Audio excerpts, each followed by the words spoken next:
Hola, buenas noches. Mi nombre es María Camila Peñalosa Pulido, estudiante de Derecho en primer semestre de la Universidad de Pamplona, sede Villa del Rosario.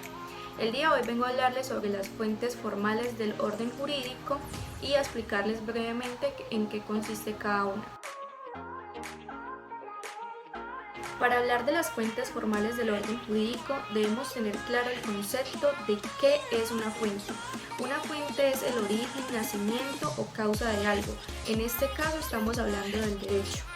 En la terminología jurídica, la palabra fuente puede tener muchas acepciones, entre estas las siguientes. Las fuentes históricas están constituidas por lo que históricamente es o ha sido el derecho. Por ejemplo, el Código de Hammurabi, el Código de Justiniano, el Napoleónico y entre otros. Las fuentes reales o materiales son ciertos factores o elementos de la vida social que contribuyen a dar y determinar las normas jurídicas. Por ejemplo, las convicciones populares, los problemas culturales o económicos o las ideas sobre el derecho que tenga la persona que creó la norma, etc. Ahora vamos a hablar sobre las fuentes formales del derecho, pero para hablar de estos debemos saber qué son.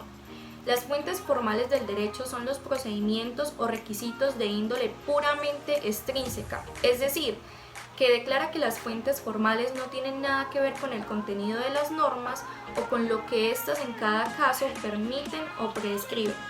Todo va señalado por el Estado, que es el que debe observar los órganos competentes para la creación de todas las normas jurídicas. De acuerdo con la opinión más generalizada, las fuentes del derecho o las fuentes formales del derecho son la legislación, la costumbre, la jurisprudencia y la doctrina. Ahora pasaremos a definir cada una de estas o a decir en qué consisten de una forma breve. La legislación. La legislación es la función del Estado encargada de la creación, promulgación y sanción de las normas jurídicas. Su finalidad será siempre llevar la actividad social hacia el bien común. Es un proceso en el que uno o varios órganos gubernamentales promulgan las disposiciones jurídicas, a las cuales se les denomina leyes. En cada fuente formal está constituida por una serie de etapas a las que en este caso se le llamaría el proceso legislativo. El proceso legislativo consta de 7 etapas. Primero, la iniciativa. Segundo, publicación en los anales del Congreso. Tercero, discusión o debate. Cuarto, aprobación. Quinto, sanción constitucional. Sexto, publicación o promulgación. Y por último, tenemos la iniciación de la vigencia. Se hacen las leyes en Colombia? Según la Constitución y la Ley Quinta de 1992, estas pueden ser estatutarias, orgánicas y ordinarias. El procedimiento se puede dividir en 3 partes: iniciativa, debates y sanción. ¿Quiénes pueden presentarlas? Cualquier congresista, algunos altos funcionarios del Estado y los ciudadanos a través de la iniciativa popular. Después de presentado el proyecto de ley, este debe superar 4 debates en el Congreso. Estos debates inician en una de las comisiones de acuerdo a la temática del proyecto de ley. Luego pasa a ser debatido y votado en la plenaria de la respectiva Cámara. Posteriormente, el procedimiento de debate se repite en la otra Cámara. Al ser aprobado en los 4 debates, el proyecto de ley debe ser sancionado por el presidente para que entre en vigencia y se convierta en ley de la República. La costumbre. La costumbre es un uso implantado en una sociedad considerado por esta jurídicamente obligatorio. Es el derecho nacido consuetudinariamente. El derecho consuetudinario consta de 2 grandes características. La primera es que está integrada por un conjunto de reglas sociales derivadas con un uso más o menos largo.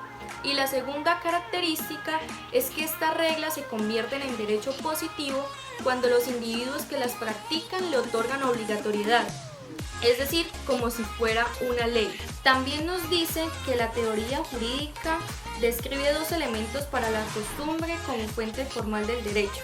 Primero, subjetivo.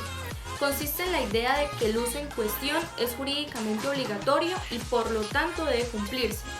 Y segundo, objetivo, que es la suficiente práctica prolongada de un determinado proceder. Para hablar de la tercera fuente formal del derecho, que es la jurisprudencia, debemos tener en cuenta que solo se aplica en algunos estados, no en todos. El término jurisprudencia puede tener tres acepciones principales, pero hay que tener en cuenta que no son las únicas. A continuación, vamos a hablar sobre esta jurisprudencia como ciencia o conocimiento del derecho. Con el término se designa la teoría, la filosofía del derecho y las teorías que toman el derecho en una forma global. Estas expresiones son más que todo usadas en los países anglosajones, no en nuestro medio.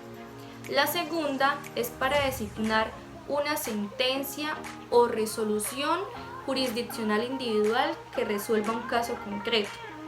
Y la tercera es que con este término se designan sentencias, resoluciones y providencias de los órganos jurisdiccionales de un Estado, cuando se concretan entre sí y todas tratan de un mismo asunto. La doctrina se puede definir como los estudios científicos que realizan los juristas acerca del derecho, ya sea con el propósito puramente teórico de la sistematización de sus conceptos o con el objetivo de interpretar las normas jurídicas y señalar las reglas prácticas para su aplicación.